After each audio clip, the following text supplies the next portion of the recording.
Hello! Welcome to Friends and Things. Today, we're reviewing Avengers Endgame. Rated PG-13. in theaters. In theaters now.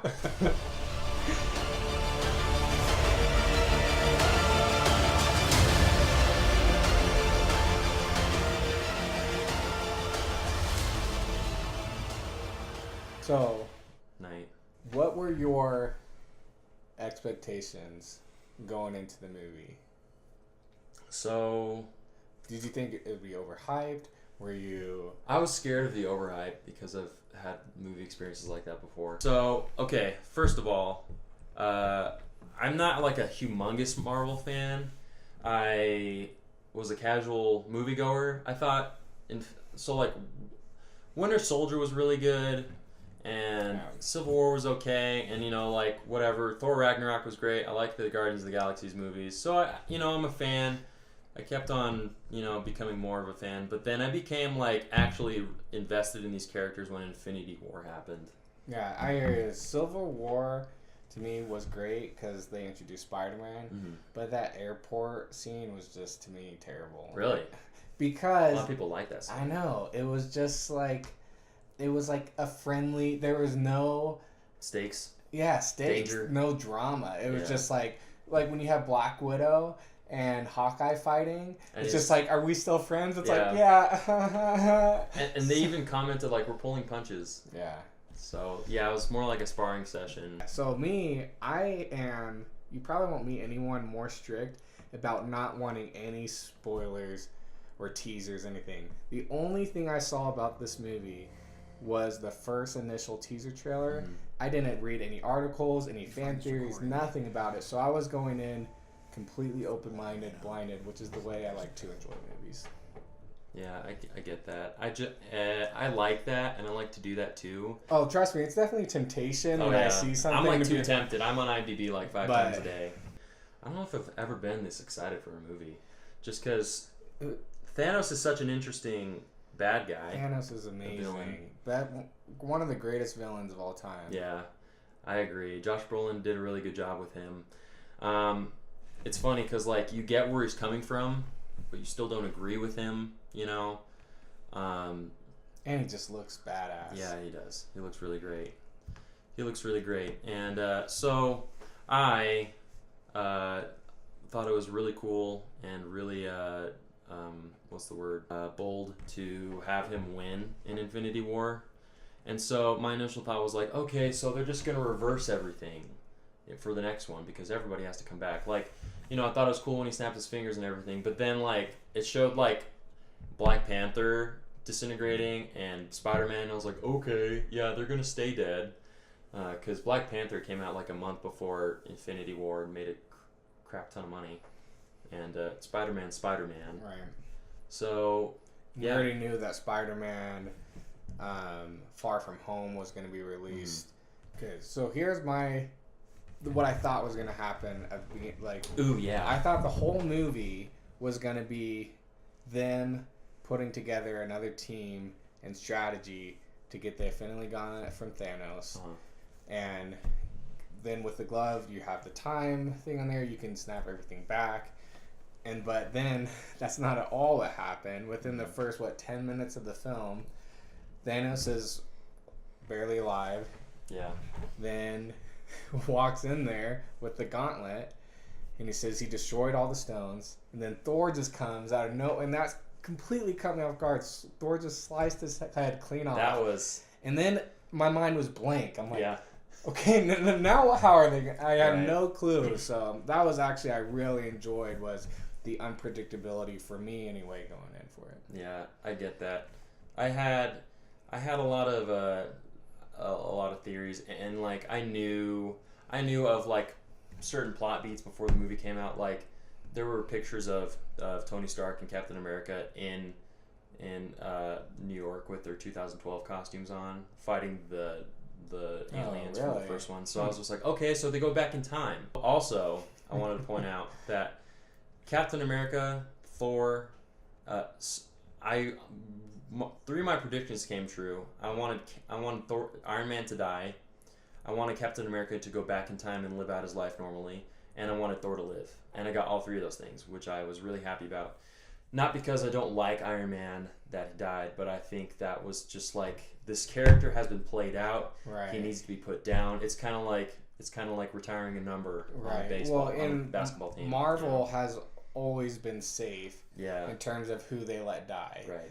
And so it was about time that someone very important, the main dude, to give his life for everybody else. So, and speaking of Thor that you wanted to live, I loved his chubby look. Yeah. Man. He's one of my favorite characters. I think when Thor first came out, they kind of struggled finding what role he'd play as an actor, and then they just went the more comedic route, and it just fits well with him. Yeah, it does, because Chris Hemsworth is a really good comedic actor. So I really enjoyed him. I really enjoyed Captain America's portrayal, and I thought the way he ended things ended for him was really great and perfect. Because you think about this character who, it's totally unfair. He woke up 70 years in the future and just like, a man out of time this whole time, serving and protecting and being an Avenger. So he never really got to, be with the girl that he wanted to be with. Right. And so I thought it was really sweet at the end that he got to do all those things, and I thought it was really fitting. Do you have anything about the movie you didn't really like? Yeah, so there were times during the movie that I got really antsy. Like a few times, like when Thor and Rocket were arguing in Asgard about him like going and like, oh, he sees his mom. Like there was a time where I was just like, okay, like let's come on, and I felt that way a few times. Not that I didn't appreciate like the character drama and build up. Like you turned to me during the movie and you said like the first 20 minutes you're like, this is amazing writing. Right. And I felt the same exact way. And so there were just a few times during the movie where I felt like it was dragging on a scene a little bit too long. And I remember like being in my seat and being like, okay, like we get it. Like let's there's been enough. There's been enough whatever. There's been enough of the scene. So there were parts I didn't like, but then I did. So one things that I can't stand in superhero movies and when they're inconsistent with their powers, and you can have one superhero do something that has amazing powers but he doesn't use it. It just drives me insane. In Homecoming, when Peter Parker was Spider-Man was fighting the guy that I guess was supposed to be Electro. No. Shocker. Shocker. He's supposed to be Shocker. All he has is one glove, one punch. You got Spider-Man who can dodge bullets, who caught the truck, and he can't beat a guy with one hook shot. That just drove me insane because he didn't have his web shooters. Right. But anyway, so when they send Black Widow and Hawkeye together, like why team up the two weakest Avengers as a team with no superpowers to go to off planet? And so that part was bothering me. I'm like, send Hulk with them, or at least balance out the powers here so they have a chance. But then I ended up liking it because really that battle between who was going to lay down their lives worked best between those two. I can't think of someone who would have been a better comparison for it. I did kind of find it comical how it was like, oh no, Hawkeye. Oh no, Black Widow. Oh no, it's Hawkeye. No, okay, yeah, it's Black Widow, But my wife actually cried when Black Widow died. Yeah, I thought that was a really good scene, especially for Black Widow. She's a really great character, and I think it's cool when really great characters sacrifice their lives for something super important.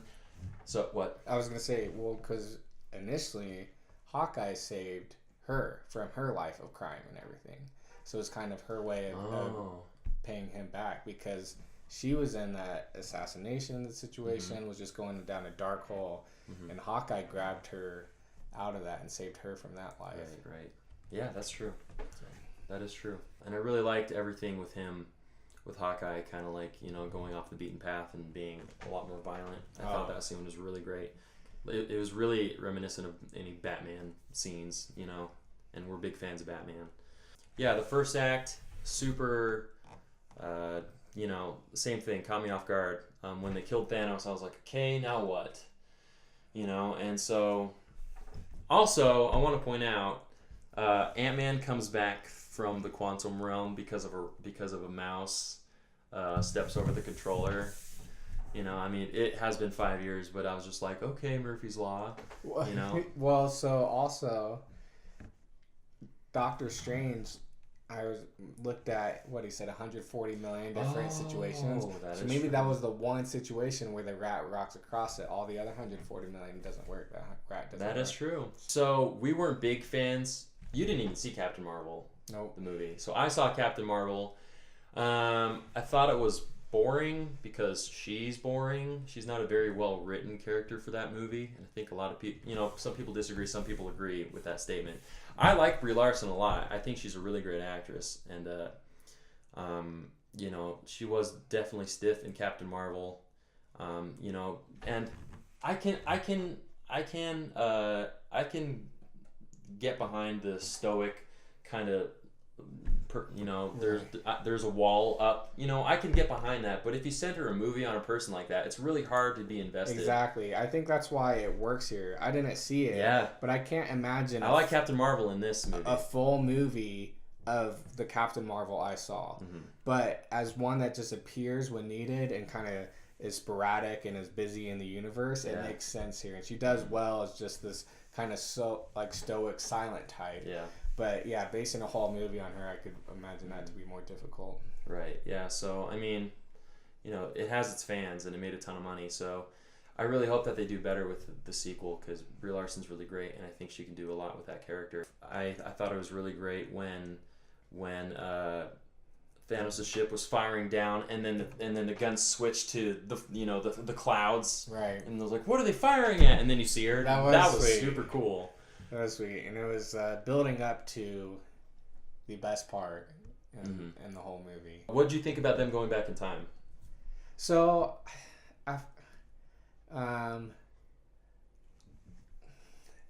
you know, I like the way they did it. I think sometimes time travel can just be lazy writing, but I wasn't a fan of the stock footage that they showed. Oh, really? You know, like I was like, I get it. But I don't want to see the exact same thing. I think we heard a few cheers when the stock footage came. Yeah. Just because, I mean, what? The first Avengers was how many years ago? 10 years ago? 7. -3? 7. 10 let me finish my sentence. Sorry. 10 minus 3 years 10 ago. 10 minus 3 years ago. 7. But, yeah, and it was just a short clip, but... Yeah, it was like 5 seconds. But I was still just like, harumph! You know, which is fine. Hulk is my favorite Marvel character growing up. I mean, it's probably still is. Thor, man. Thor is so great. Iron Man's really great, too. I love all the different roles they've given Thor. Mm-hmm. The original long hair. Yeah. And then he had the silver long sleeves, and then they made it more comic book and gave him the sleeveless shirt. And then you have in Thor Ragnarok, he gets the shorter hair, but then he has the infamous helmet, and then you have now fat, lazy Thor, and they all look sweet. It was funny, and like I didn't mind fat Thor throughout the whole movie. I thought it was a really interesting take on him, and I didn't think it was a missed opportunity for anything. Because when the final battle happens and he's in all of his getup, and you know he has this long braided beard and he's got the Stormbreaker and Mjolnir when he first starts and he's got lightning. He just looks like a really like weathered, battle worn. You know, like he looks a lot more like Thor that you read about in like Greek mythology. You know, because when you read about him and see pictures, it's like this fatter, bearded dude, you know, and so I thought it was really cool how they, you know, the whole movie, I'm like, okay, yeah, he's fat Thor or whatever, and then that battle happened, and I was like, he looks really good. I did think it was funny how somehow the lightning strike braided his beard. Yeah. But it's cool. Yeah, I mean, he's got a thunder. I'm sure he can command lightning to braid. Yeah, maybe lightning was like, good to have you back. You know? It's been a while. Let me just... I'm not going to snip it or nothing. 3 braids. Yeah. And I also really liked when Captain America ran into himself. Oh, that was cool. And they were fighting, and he's like, I can do this all day. And he's like, yeah, I know. Oh, man. And you see a change in Captain America because first he did the watch your language. And yeah, now he's cursing. He curses a bunch in this one. That is American's ass. Yeah. That's so great. So funny. That was very funny. I really like that part. I wish at the end, when it was all over, they destroyed anything they had to do with the time machine, any plans Tony Stark came up with, because now it kind of, anything that happens to a major character going forward, you can just be like, oh, maybe they'll use the time machine again to go back and change it. It should be, this is a once in a lifetime thing that we're going to use one time to alter half the population of the earth being wiped out, and then after that just destroy it. Because now it's like, someone dies, it's like, are they dead, or is it just Ant-Man shows up again, like, got another one? Yeah, that's true. I thought it was perfect that how are they going to bring this battle back to Thanos? Because you want so they have, like, how does Thanos come back into the story? So what they do is they have Nebula. I thought it was perfect. You know, her memories are some sort of hard drive system. When they were within like a closer vicinity to each other, they like, their wires got crossed. You know, I read a lot online where they're just like, oh, it's like their Wi-Fi got, you know, whatever. And so, you know, I can totally buy that. But that also, which I think this is a good thing, made me go like, dang it. She's gonna mess everything up. That was like, geez Louise. I'm like, somebody realized that's not the real Nebula. Right. And also, Thanos felt like a slightly different character in this one. You know, there were two Thanoses in this movie. That's what it felt like. Like, there was a Thanos that we knew in Infinity War that like got what he deserved, which was to die. And then there's the past Thanos that was just like this crazy ruthless, like, none of that baggage yet, you know, because Infinity War, Thanos goes through a lot too. You know, he says like, oh, I've lost more than anyone else has today. You know what I mean? Right. Which, you know, you can see because he sacrifices Gamora, who he loves, and yeah. I'm with you. Gives up. It's like he gives up his whole, like, everything he built. Because when we get to him in Endgame, he's on this planet by himself in a little shack, farming. You know, like his retirement. We meet him at his retirement home, essentially, and so I just thought it was pretty cool. You know, it really does feel like we got two Thanoses.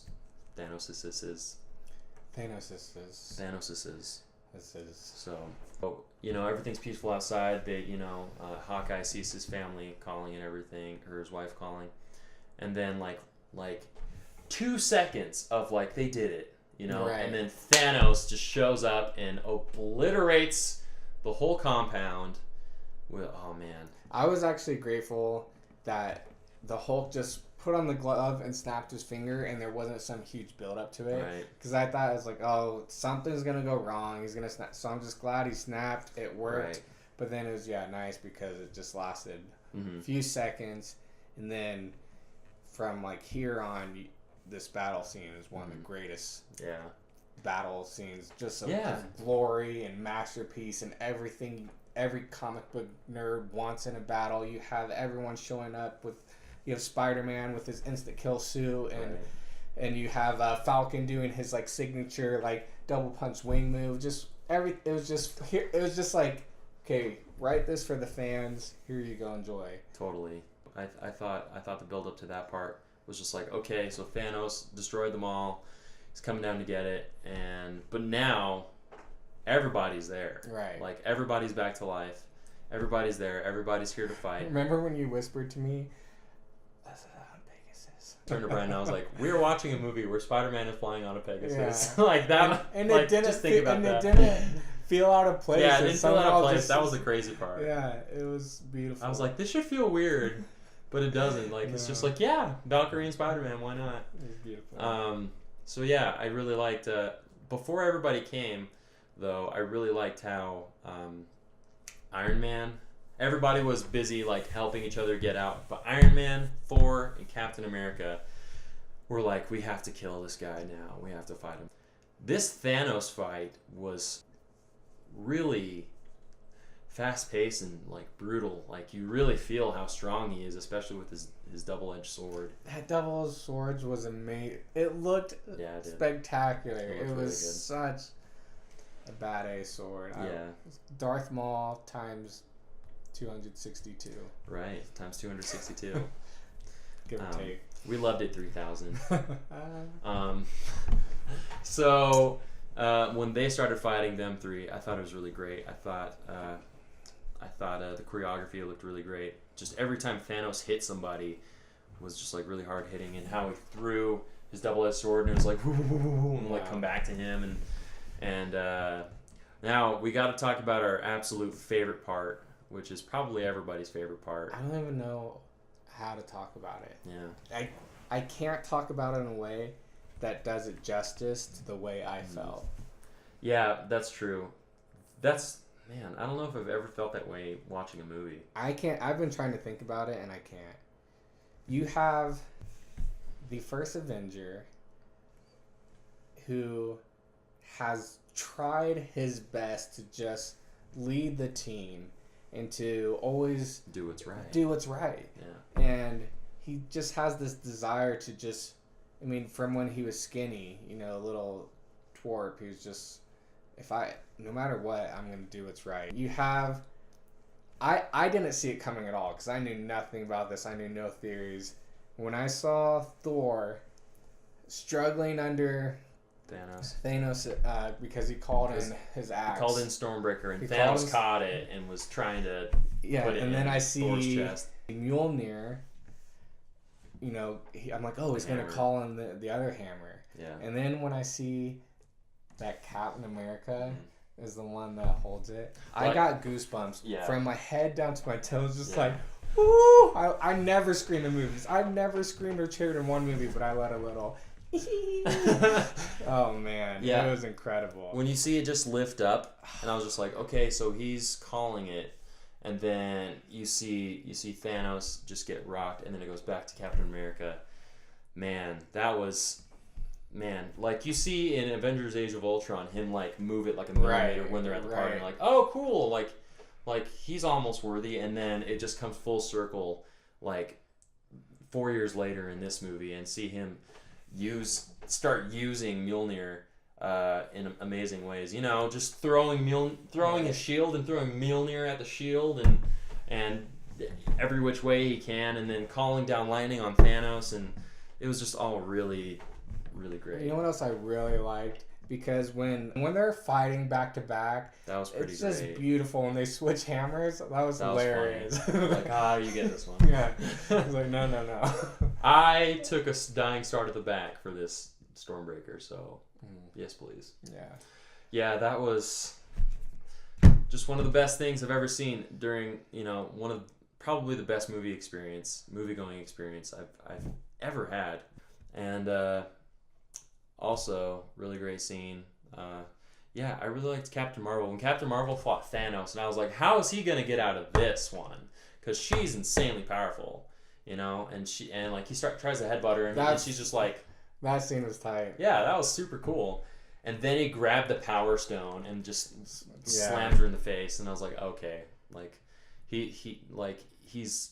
I mean, you see it, he's just a fast thinker on his toes. Which I'm glad. I'm glad she didn't finish him off, and that it was Tony Stark. For me. I wish I could capture that moment I felt when Captain America wielded Thor's hammer. That was pretty special. I just want to capture it, put it in a box, set it on the shelf, and open it when I'm feeling sad. Like, that's great. That's so great. No, I don't care that my dog died.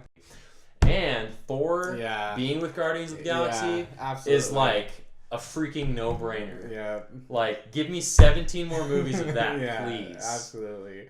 Because Chris Pratt and Chris Hemsworth and all of them, and my Drax gosh. Yes. Oh my gosh. And Korg. What if Korg was in there too? Just the 2 minutes they had where it's like, you should fight for leadership. Like, I'm just Drax. Like, I can watch this forever. He's like, we don't it's like, we don't have to fight. Yeah, we don't. You know, and it's like, and you're like, Yeah. Thor would win. Yeah, those two's You know. chemistry is hilarious. I thought it was funny how you know, you see Star-Lord's like insecurities being like, I am the leader, right? And like Thor was like, yeah, you Yeah, are. You know, I thought that was really funny, and so that's what I want to see. I want to see that in Guardians of the Galaxy. I definitely do. Well, I think we're done talking about this movie. Talking your ear off. If you guys want to keep the conversation going, please comment.